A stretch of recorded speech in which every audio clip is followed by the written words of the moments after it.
बात तो बड़े बड़े करते हो, मेरी 56 इंच आती है, मेरी वो है ये है, मैं वो लड़ूंगा, घर में घुसूंगा। अरे बाबा, कम से कम बिहार से उस दिन आकर हमारे मीटिंग में बैठते तो सबको मालूम होता था कि आपकी प्लानिंग क्या है। और यही जो संविधान के हत्यारे हैं, वो संविधान की रक्षा करने का स्वांग रचकर जनता को भ्रमित करने का काम कर रहे हैं। मैं सोचता हूं कि उनको अपने गिरेबान में झांक करके देखना चाहिए, अपने इतिहास को देखना चाहिए।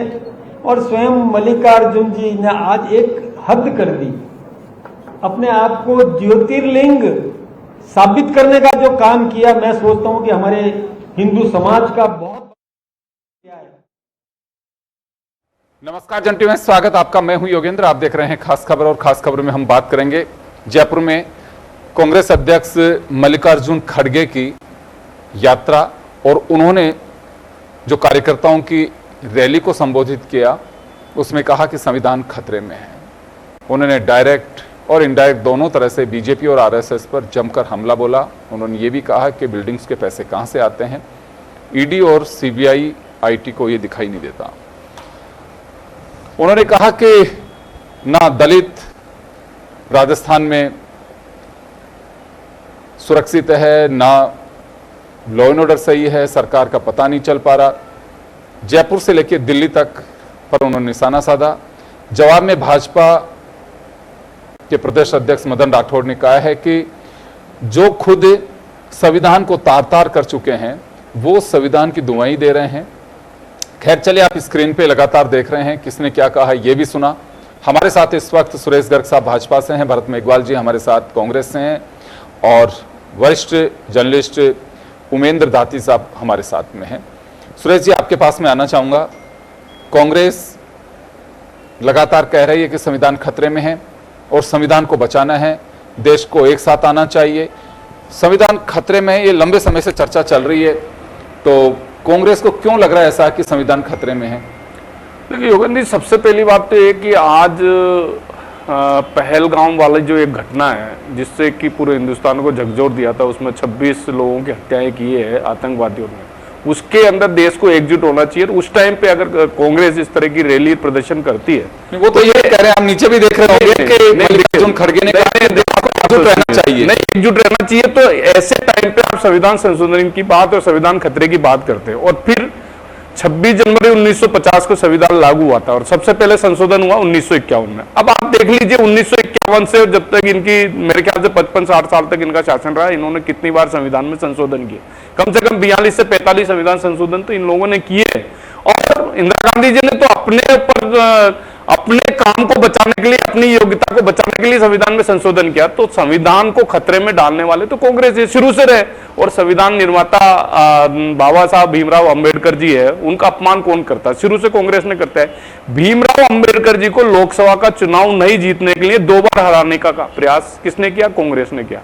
जिन्होंने संविधान बनाया उनको हराने का प्रयास किया, तो संविधान को कौन खतरे में डाल रहा है? कांग्रेस हमेशा संविधान का अब आप देखिए, लोकसभा के अंदर अगर कोई अध्यादेश आता है, अध्यादेश का अपमान कौन कर रहे हैं? इनके नेता राहुल गांधी जी ने अध्यादेश का अपमान किया, अध्यादेश को फाड़ा है। तो ये सब चीजें दर्शाता है कि ये संविधान के विरोधी तो कांग्रेस है, शुरू से संविधान के विरोधी। लाल डायरी माथे पे लगाने की चीजें उसको जेब में लेके घूमते। अरे भाई, ये संविधान को बचाओ, बाबा साहब अम्बेडकर का इज्जत रखो। बाबा साहब अम्बेडकर को आज अगर भारत रत्न दिया तो वो भारतीय जनता पार्टी ने दिया। तो आप मुझे बता दीजिए कौन संविधान को खतरे में डाल रहा है? तो ये सब चीजें बेतुकी बातें हैं। जो भी चीजें वो कांग्रेस की देन है। जो भी अगर आज जो भी कुछ हुआ है हिंदुस्तान के अंदर, अमेंडमेंट सबसे ज्यादा कांग्रेस के टाइम पे हुए। फिर आप भारतीय जनता पार्टी के पर आरोप लगाने से कुछ नहीं होगा, जनता सब जानती है, और इसीलिए जनता बार बार इनको नकारती है। जी भरत, आपके पास में आना चाहूंगा कि संविधान की आप दुआई दे रहे हैं, संविधान को आप मजबूत कह रहे हैं कि संविधान की मजबूती जरूर है, लेकिन तार तार आप ही लोगों ने किया। बीजेपी के हर मंच से हर कार्यकर्ता बात करे, क्योंकि संविधान खतरे में ये नई बात नहीं है, इस वजह से बीजेपी भी लगातार निशाना साध रही है। देखिए योगेंद्र जी, अभी जिस तरीके से भारतीय जनता पार्टी के प्रवक्ता गर्ग साहब ने शुरुआत की, इन्होंने पहलगाम हमले से शुरुआत की। निश्चित तौर पर पूरे देश को इस समय एक होना चाहिए था और एक भी है, लेकिन आज इन्हीं के जो नेता है वो किस तरीके से बात करते हैं। पीयूष गोयल कहते हैं कि 140 करोड़ लोगों के अंदर देशभक्ति नहीं है, इसलिए ये हमला हो गया। सरकार अपनी नाकामी छुपाने के ऊपर बात करती है। जहां विपक्ष के नेता राहुल गांधी अपना दौरा छोड़कर आते हैं और वहां पर जाकर लोगों से मिलते हैं, लेकिन माननीय प्रधानमंत्री जी के पास वो समय नहीं होता वो जाकर वहां पर मिल पाए। सर्वदलीय बैठक में माननीय प्रधानमंत्री जी नदारद रहते हैं और दूसरी तरफ बिहार के अंदर अपनी चुनावी रैली को संबोधित करते हैं, और ये यहां पर बैठकर 26 जो लोग शहीद हुए उनके बारे में दुहाई देने की बात कर रहे हैं। अगर इतना ही होता तो ये वहां पर आते और चुनावी रैली को नहीं करते, संविधान रैली के बारे में ये भी बात कर रहे थे। लगातार निश्चित तौर पर कांग्रेस ने जब देश आजाद हुआ उसके बाद संविधान का निर्माण किया और संविधान की प्रस्तावना और संविधान की भावना को इस अनुरूप रखा कि ये देश है, ये डेमोक्रेसी की तरह चले, लोकतंत्र के हिसाब से चले, किसी तानाशाही की तरह ना चले। और लगातार आपने देखा कि कितने चुनाव हुए, कितने राजनीतिक दल आए, सब दलों ने इस देश को आगे बढ़ाने का काम किया, इस संविधान के अनुरूप काम किया। हाँ, निश्चित तौर पर कांग्रेस ने संविधान में परिवर्तन किए, लेकिन वो परिवर्तन किए इस देश की जनता के विकास के लिए, इस देश को आगे बढ़ाने के लिए। चाहे वो बैंकों का नेशनलाइजेशन हो, चाहे वो पीवी पर्स को खत्म करना हो, चाहे वो किसानों को जमीन दिलाने का मामला हो, चाहे वो महिलाओं के अधिकारों का मामला हो, चाहे वो पंचायती राज में महिलाओं को आरक्षण देने का मामला हो, वो तमाम काम कांग्रेस ने किए क्योंकि वो चाहते थे इस देश के अंदर दलित, शोषित, वंचित, महिला सबका विकास हो। लेकिन अगर हम बात करें 2014 के बाद, तो आप देखिए आज संविधान की मूल भावना के साथ किस तरीके से खिलवाड़ किया जा रहा है, किस तरीके से जांच एजेंसियों का दुरुपयोग किया जा रहा है। मैं चैलेंज के साथ कह रहा हूं, आप पूछिएगा भी जब भारतीय जनता पार्टी के प्रवक्ता का टर्न आए कि पिछले एक दशक में एक भी ऐसे सत्ताधारी व्यक्ति का नाम ये बता दे जिसके ऊपर ईडी की कार्रवाई की गई हो, और मैं 10 ऐसे नाम गिना दूंगा जिनके ऊपर उससे पहले ईडी की कार्रवाई हो रही थी और भारतीय जनता पार्टी में जाने के बाद उनके ऊपर से ईडी की कार्रवाई हटा दी जाती है, चार्जशीट हटा दी जाती है। अगर आंकड़ा आज ईडी का देखा जाए तो 200 लोगों के ऊपर मुकदमे दर्ज हुए, उनमें से मात्र एक व्यक्ति या 2 व्यक्ति है जिसके ऊपर कार्रवाई की गई है। 5000 से ज्यादा एफआईआर दर्ज हुई है, लेकिन 25 से ज्यादा पे कार्रवाई हुई है, 1% से भी कम है कन्विक्शन रेट। और दूसरी सबसे बड़ी बात, ये देश हमेशा सर्वधर्म संभावना से नाम से जाना गया है। ये देश हमेशा उस स्थिति को लेकर चला है जहां सभी धर्म साथ में मिलकर रहते हैं। और भारतीय जनता पार्टी के प्रवक्ताओं ने, भारतीय जनता पार्टी के नेताओं ने इस देश के अंदर क्या माहौल बना दिया। पिछले 3 दिन पहले की बात है, जयपुर शहर के अंदर अगर भाई मुसलमान भाई, हिंदू भाई और सभी धर्म अगर एक साथ नहीं होते और पुलिस प्रशासन नहीं होता तो यहाँ पे दंगे फैलाने का हरकत करी थी इन्हीं के विधायक ने, और माफी मांगी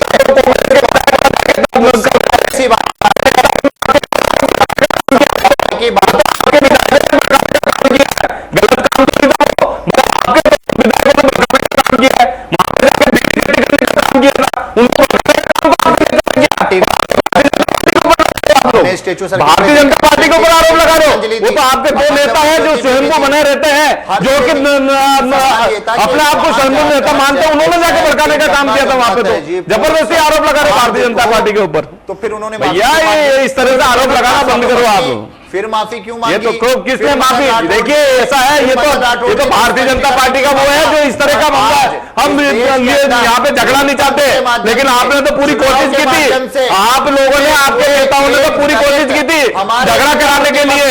आपने भीड़ इकट्ठी करवाई झगड़ा कराने के लिए, दंगा कराने की पूरी कोशिश की थी। ये तो भला हो यहाँ के पुलिस प्रशासन का, उन्होंने कंट्रोल कर लिया। भला हो पुलिस प्रशासन का कंट्रोल कर लिया उन्होंने। ये भड़काने का काम करते हो, उधर भड़काने का काम करते हो, कभी मणिशंकर अय्यर भड़काने का काम करते हैं, कभी रोबोट वाड्रा भड़काने का काम करता है। समझ में नहीं आता कि क्या हो रहा है। मदन राठौड़ जी संगठन के व्यक्ति हैं। अरे भाई रोबोट वाड्रा को समझाओ किस तरह का स्टेटमेंट दे रहा है, मणिशंकर अय्यर को समझाओ वो पाकिस्तान की भाषा क्यों बोल रहा है। मुझे ये समझ में नहीं आता क्यों पाकिस्तान की भाषा बोलते हैं। जो नेता आता कांग्रेस का वो पाकिस्तान की भाषा बोलने लग जाता है, पाकिस्तान की भाषा बोलने लग जाते हैं। पता नहीं क्यों इनको पाकिस्तान से मोहब्बत है। दिलावर भी बैठे प्रेस कॉन्फ्रेंस, एक दलित महिला के साथ वहां के कांस्टेबल ने गलत काम किया, माननीय मुख्यमंत्री जी ने कुछ नहीं कहा। इस जयपुर शहर के अंदर आपने तो दलितों का कितना अपमान किया, पूरी लिस्ट भरी पड़ी हुई है। किस तरीके से कांग्रेस ने दलितों का अपमान किया, पूरी लिस्ट भरी पड़ी हुई है। मैं उमेंद्र जी के पास में जाना चाहूंगा। तो उमेंद्र जी, ये माना जा सकता है कि ये संविधान खतरे में है और संविधान मजबूत है, सारा सिलसिला चलता रहेगा कुछ समय तक। कुछ समय क्या, मुझे लगता है कि जब तक राजनीति चलती रहेगी तब तक कोई ना कोई मुद्दा इससे भारी नहीं आएगा, जब तक तो चलता ही। देखिए योगेन जी, न संविधान को पहले खतरा था, न आज है, न होने वाला कभी है। Good. जिसने भी कोशिश की संविधान को खत्म करने की, वह स्वयं खत्म हो गया। अब हमें यदि आज से 45 साल पहले आपातकाल की बात हुई, उसको लेकर किए जाए, आपातकाल में ऐसा हुआ, तो जनता ने उनको दंड भी दे दिया था। आपातकाल में जिन्होंने गलती की उनको सजा मिली, उनको सत्ता से हटा दिया था, उनको घमंड था। अब बात यह है कि हमें नई बात करनी चाहिए। ये नहीं कि पिछली बार ये होता, आज कांग्रेस के पास भी यही बात है कि हमने देश के लिए आजादी की लड़ाई लड़ी, और इनके पास भी यही बात है कि इन्होंने संविधान को, ये आपातकाल की बात को लेकर बैठे।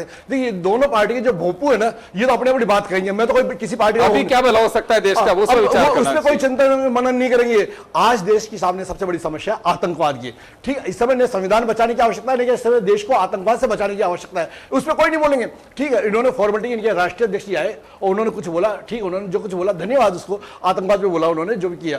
लेकिन इस समय आवश्यकता यह है, संविधान तो बच गया, संविधान को न कोई खत्म कर सकता है। स्वयं जैसे ही मोदी जी ने कहा था कि अब अंबेडकर साहब भी आ जाए तो संविधान को खत्म नहीं कर सकते, उनको बदल नहीं सकते। तो बात यह है कि ठीक है, जनता जानती है, जनता इनकी सबको बातों को जानती है, समझती है, जनता मूर्ख नहीं है। यदि किसी ने भी लोकतंत्र को खत्म करने की कोशिश की, कितना भी बड़ा व्यक्ति हो, खत्म हो जाएगा उसे। जनता जानती है अपनी ताकत को। अब बात यह है योगेंद्र जी कि यहां आवश्यकता है, अभी कई नए मुद्दों पे बात होनी चाहिए। इस समय बात होनी चाहिए थी, ये जो पाकिस्तान का हमने पानी बंद किया उस पर बात होनी चाहिए थी। अब ये पुरानी बातों के लिए घूम रहे हो, संविधान संविधान संविधान, और ये भी कह रहे आपातकाल आपातकाल। अरे भाई, इस बातों को छोड़ो, अब नई चीजें लाओ, नए विषय ले जाओ। क्योंकि अब जनता, जो मानिए व्यक्ति 1977 के बाद में पैदा हुआ, उसे क्या मालूम ये आपातकाल क्या है क्या नहीं है। आप नए मुद्दे लेके आइए। इस समय देश की जनता के सामने बहुत से मुद्दे हैं, पानी की समस्या है, रोजगार की समस्या है, कानून व्यवस्था की समस्या है, बहुत से नहरों को जोड़ने की कई चीजें, यानी इतने काम है, उन पे चर्चा होनी चाहिए। लेकिन क्या होता है कि हमें वही गड़े मुर्दे उखाड़ने की आदत पड़ गई। और उसका सॉल्यूशन क्या है, सॉल्यूशन चर्चा क्या कर सकते हैं, वो चाहे पार्लियामेंट हो चाहे बाहर हो, ये बताना चाहिए ये समस्या और इसका निराकरण इस तरह से करना चाहिए। जी, अब ये उन्होंने कई दफे कहेंगे सर, सर्वदलीय बैठक में हमको नहीं बुलाया, वो पीएम नहीं आए, वो नहीं आए। अरे भाई, जो भी एक व्यवस्था होती है, ठीक है, क्या है क्या नहीं है। इस समय सब लोगों को एक बात कहने की आवश्यकता है कि आतंकवाद से हमको कैसे लड़ना है, ये बात होनी चाहिए। आतंकवाद के इस समय ये मानिए आज कांग्रेस की रैली, ठीक, इन्होंने किया, संविधान में उनका विपक्षी पार्टी है, उनका एक कर्तव्य बनता है कुछ भी कहने का, कुछ भी आंदोलन करने का, कुछ भी बात कहने का। लेकिन आज देश में आवश्यकता इस बात की है कि जगह जगह ये इस बात की रैली होनी चाहिए थी कि आतंकवाद से हम कैसे लड़े। आतंकवाद के खिलाफ किस पार्टी ने क्या किया? कुछ नहीं किया। खाली हम मोमबत्ती जला लें, ये कोई शोक संदेश कर दें, जाके किसी यहाँ बैठे, उससे काम नहीं चलता। इस समय देश में एक अच्छा माहौल बनाने की आवश्यकता है, देश की जनता में राष्ट्रभक्ति की भावना जगाने की आवश्यकता है। हम उसे में काम कर नहीं रहे, एक सरकार को कोस रहे हैं, सरकार उसका जवाब दे रही है, यानी कुल मिला के वही डपली वही राग। आज आवश्यकता इस बात की योगेंद्र जी कि जनता सब जानती है, इस देश की जनता की लिटरेसी बहुत बढ़ गई है, वो इनके बहकाव में नहीं आने वाली।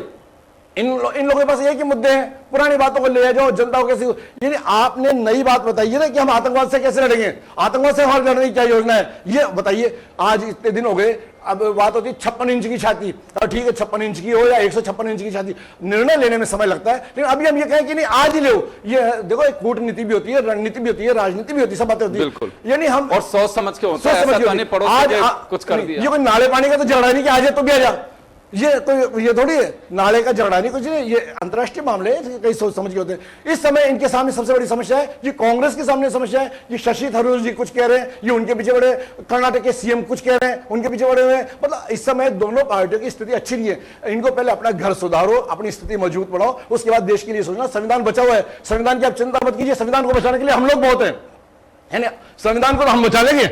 जिस दिन लोकतंत्र का सबसे बड़ा जो पहलू है मीडिया, आप लोग यदि गड़बड़ करोगे दोनों पार्टियों को हम जानते हैं कि संविधान को कैसे बचाना है। पहले भी हमने बचाया था संविधान को, यानी जब आवश्यकता पड़ेगी हम बचाएंगे। तो इसलिए आवश्यकता यह है कि आप लोग चिंता मत कीजिए, आपको जो आपकी पार्टी की रीति नीति है उसके हिसाब से नई सोच कीजिए, देश के विकास की बात सोचिए, देश के भविष्य की बात सोचिए। आप जो पुराने मुर्दे उखाड़ना छोड़ दीजिए, दोनों जो आपके पास भी यही होगा। हमने महात्मा आज आपको अटल जी की याद आ रही हो कि सरकारें आती हैं जाती हैं, लेकिन ये देश का विकास थमना नहीं चाहिए। सही है। और सबसे बड़ी बात क्या है योगेंद्र जी, पद तो आते जाते हैं, एक कार्यकर्ता का पद ऐसा होता है जिसको कोई छीन नहीं सकता, न वो भूत होता है न भविष्य होता है। वो कार्यकर्ता एक दो जो बन गया ना, वो हमेशा के लिए रहेगा। इनके पास क्या है कि अब इनको भी क्या है कि अपने अपने नेताओं के सामने अपने नंबर बढ़ाने हैं ना, दोनों को ही, तो दोनों बनाएंगे कि मैं अच्छा बोल के आया, मैंने ये किया, मैंने कांग्रेस को नहीं बोलने दिया, मैंने बीजेपी को नहीं बोलने दिया। तो सैद्धांतिक रूप से एक इनका अपना एक स्पोक्स पर्सन लाइक एडवोकेट की तरह स्पोक्स पर्सन यानी आम व्यक्ति की भाषा में भोंपू पर्सन जो होते हैं उनकी भाषा है। यानी भोंपू को क्या कि अपनी बात कहनी है। ये देश के विषय में आप सोचिए ना, देश के विषय में आपने क्या किया, आपकी भविष्य की नीति बताइए, क्या करने वाले आप, आतंकवाद से आप कैसे लड़ेंगे, आतंकवाद से लड़ने के लिए आप क्या सहयोग देंगे, ये जनता जानना चाहती है आपसे। लेकिन एक बात मैं कहूंगा, देखो इसी बीच अपन ने उस दिन, आप तो खुद मौजूद रहे और हमारे आग्रह पे आप आए भी वहां पे स्टेचू सर्किल पर, ये एक पॉजिटिव पहलू है इसमें, पुलवामा अटैक और अब पहलगांव में देश कायदे से एकजुट है।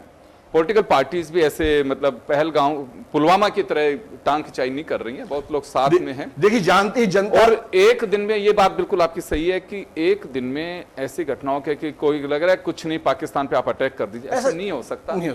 बड़ी चीजों को देखना पड़ता है। एक यो नहीं है कि एक घर से पड़ोसी के मटकी फेंक दे, उसमें झगड़ा हो गया और फिर उसके, ऐसा नहीं होता है। कुछ ना कुछ सरकारें भी कर रही होंगे, लेकिन ये बात सही है कि वक्त ऐसा है कि इसमें भरोसा मजबूत होना चाहिए, देश एकजुट रहना चाहिए। बाकी तो जो चीजें चल रही हैं उनको चलाइए, कोई खास बात नहीं है।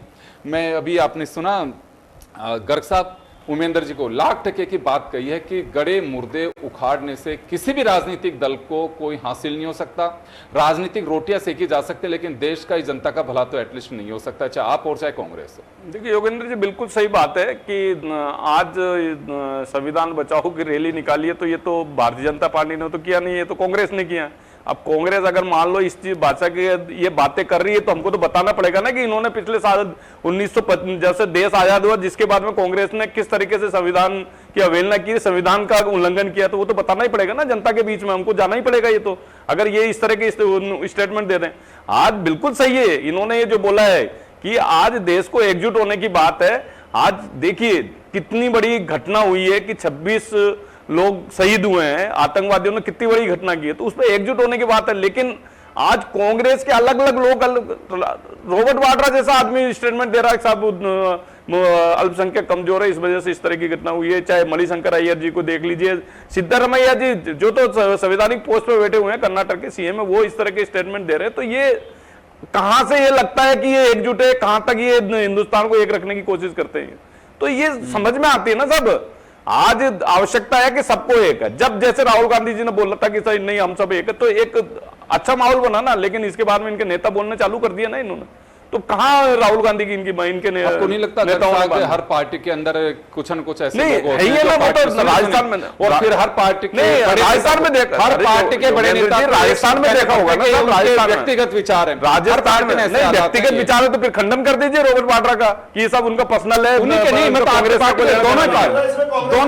दोनों माई बाप है। गांधी परिवार के बिना कांग्रेस ही नहीं है अजीत साहब, गांधी परिवार के बाहर कांग्रेस नहीं है। अगर गांधी परिवार नहीं है तो कांग्रेस नहीं है अजीत साहब, गांधी परिवार नहीं है तो कांग्रेस नहीं है, कांग्रेस ही गांधी परिवार है, गांधी परिवार ही कांग्रेस है।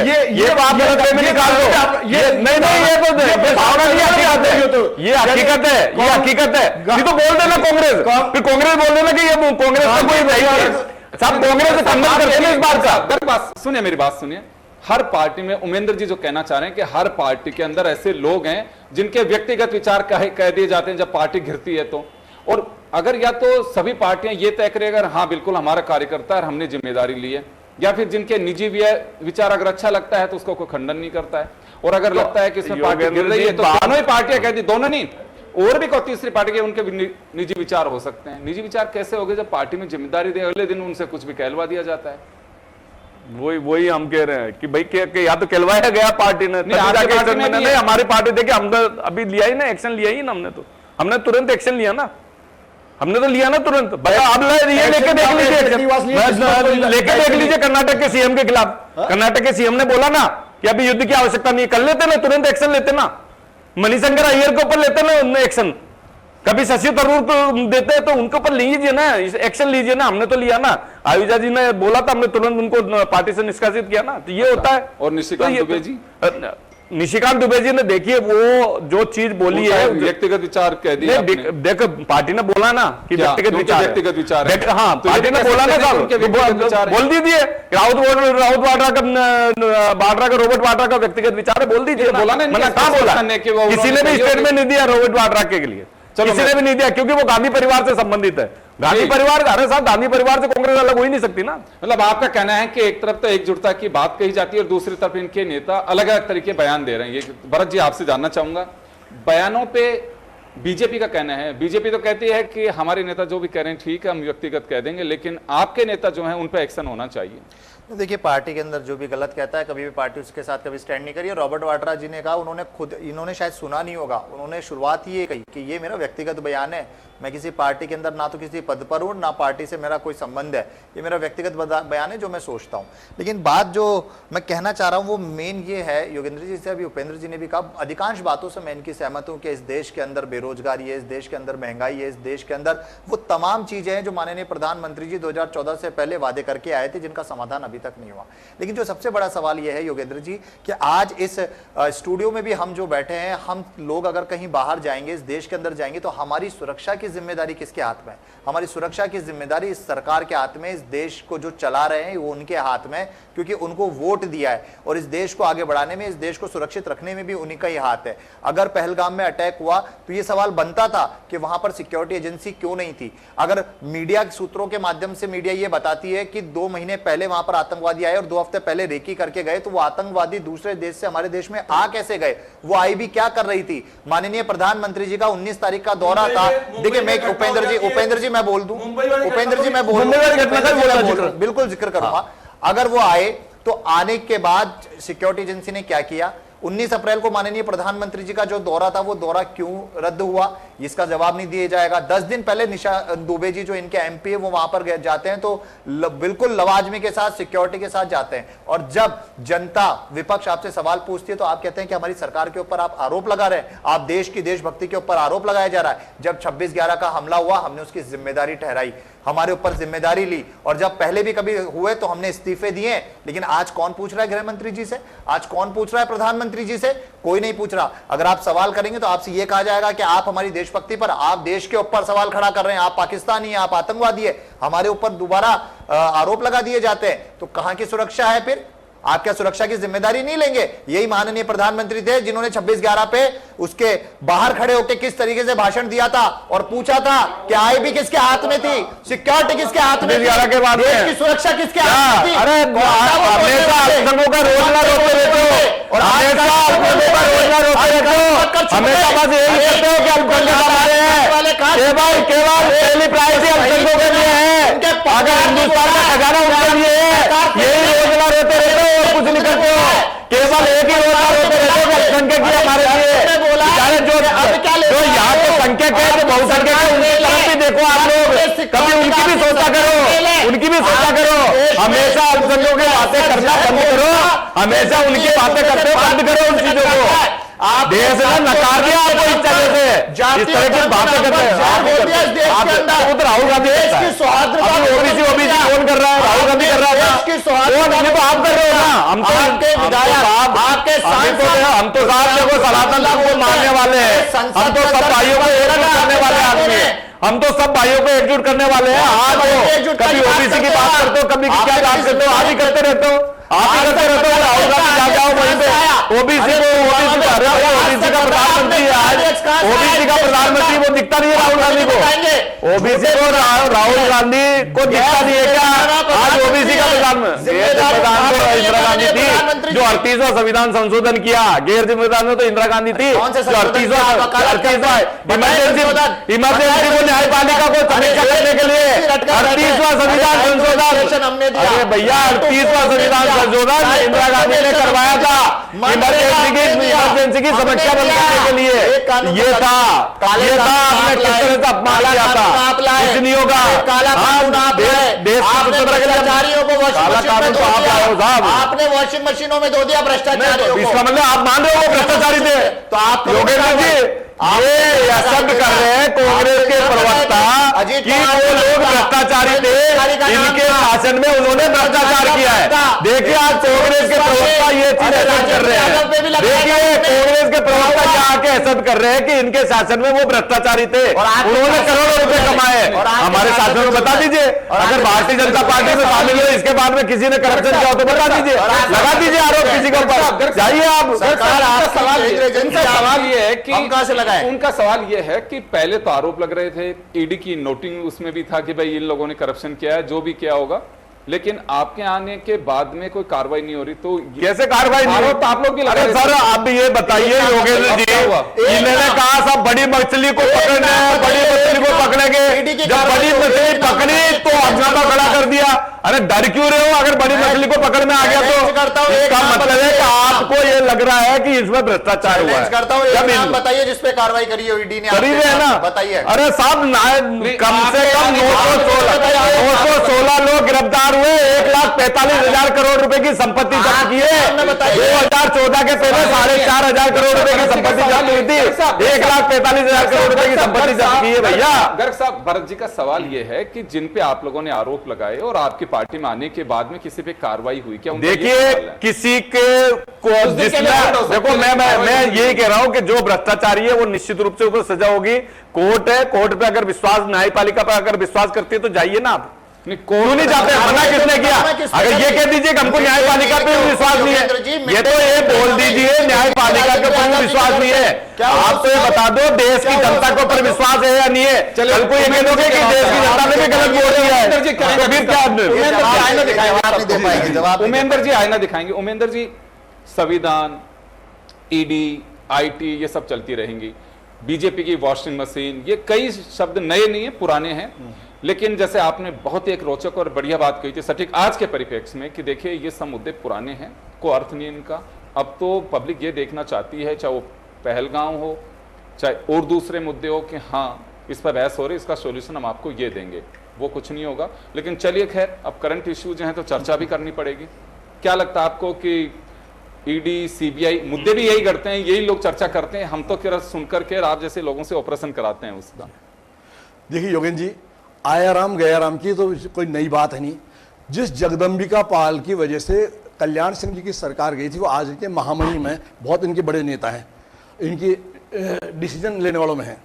तो इसलिए तब ये उसमें ईडी वीडी का मामला थोड़ी था होता है। ये कह सकते हैं व्यक्ति के विचार बदल जाते हैं ईडी की वजह से नहीं। वो विचारवान व्यक्ति होके, राष्ट्रवाद की भावना में विचारशील होके उनको उस समय कांग्रेस की या अन्य दलों की कमियां दिखने लग जाती, इसलिए वो अन्य दलों में आ जाते हैं। तो व्यक्ति का विचार जो है ना, यदि अस्थायी विचार है, समय समय बदल जाता है, तो उन ऐसे नेताओं पे सोचना चाहिए।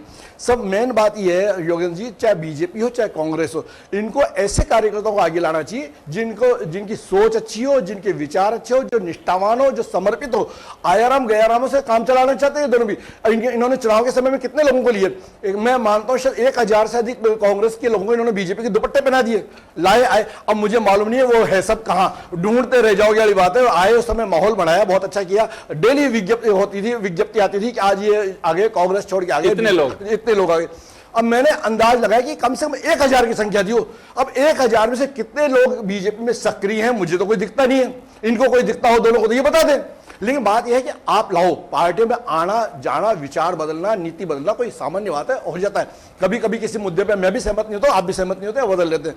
लेकिन व्यक्ति को ये देखना चाहिए ये हमारे साथ में स्थायी चलेगा क्या नहीं चलेगा, उसकी भावना है या किस लालच में वो आया है। यदि मानिए भय से, डर से, पद की लोलुपता से व्यक्ति आता है तो इसको लेना नहीं चाहिए। जब हम ये कहते हैं, अभी दोनों ने कह रहे थे कि हमने जातिवाद को बढ़ाया, ये किया। देखिए जनसंघ की बात करेंगे तो जनसंघ के समय में कोई प्रकोष्ठ नहीं होते थे, ना महिला प्रकोष्ठ होता था, ना युवा मोर्चा होता था, ना अल्पसंख्यक होता था, कुछ नहीं होता था। अब दोनों ही पार्टियों ने अलग अलग जातियों के, अलग अलग धर्मों के अलग अलग प्रकोष्ठ बना दिए, तो जातिवाद आप दोनों ही फैला रहे हो। बिल्कुल, यानी कम आप दोनों नहीं सही कह रहे हैं उमेंद्र जी। और बिल्कुल आपने सही कही कि देखिए इश्यूज पे बात होना चाहिए, गड़े मुर्दे उखाड़ने से कोई फायदा एटलीस्ट देश का तो नहीं हो सकता। राजनीतिक रोटियों के लिए ये ऐसे मुद्दे हों कि जिससे पार्टियां महफूज समझती हूं अपने आप को, लेकिन पब्लिक बेवकूफ नहीं है। दूसरा ये बात मैं जरूर कहूंगा चलते चलते कि कुछ ऐसी चीजें होनी चाहिए वर्कर्स को, पार्टियों के स्पोक्स पर्सन को, क्योंकि स्पोक्स पर्सन मेरे सामने जो बैठे हैं पार्टी के धरातली कार्यकर्ता हैं, और आज नहीं तो कल ये पार्टियों में उन नेताओं को भी बताना होगा कि आप भीड़ तो इकट्ठी करते आ रहे हो, धरातल मजबूत है, अगर कुछ करना है तो आप हमारा ही कर दो। लेकिन यहाँ एक बात कोर्ट में करना चाहूँगा, संशय था विधानसभा चुनाव या लोकसभा चुनाव के दौरान, एक पार्टी के बड़े नेता से कार्यकर्ताओं ने पूछा साहब इतनी भीड़ तो आप ले रहे हो, हमारा क्या होगा, कि आप लोगों को कुछ मिला क्या? कि नहीं मिला। तो इनको क्या मिलने वाला? चलिए अच्छी बात है, लेकिन कार्यकर्ताओं को जरूर ये सोचना चाहिए कि आप भरोसा रखिए हम पे, हमें ही मजबूत करिए, पार्टी मजबूत होगी। और मुद्दे वो गढ़ने चाहिए जिससे वास्तव में देश का भला हो सके। गड़े मुर्दों से कोई फायदा निकलने वाला नहीं। आप सभी का बहुत बहुत शुक्रिया। खास खबर में इतना ही, दीजिए इजाजत, नमस्कार।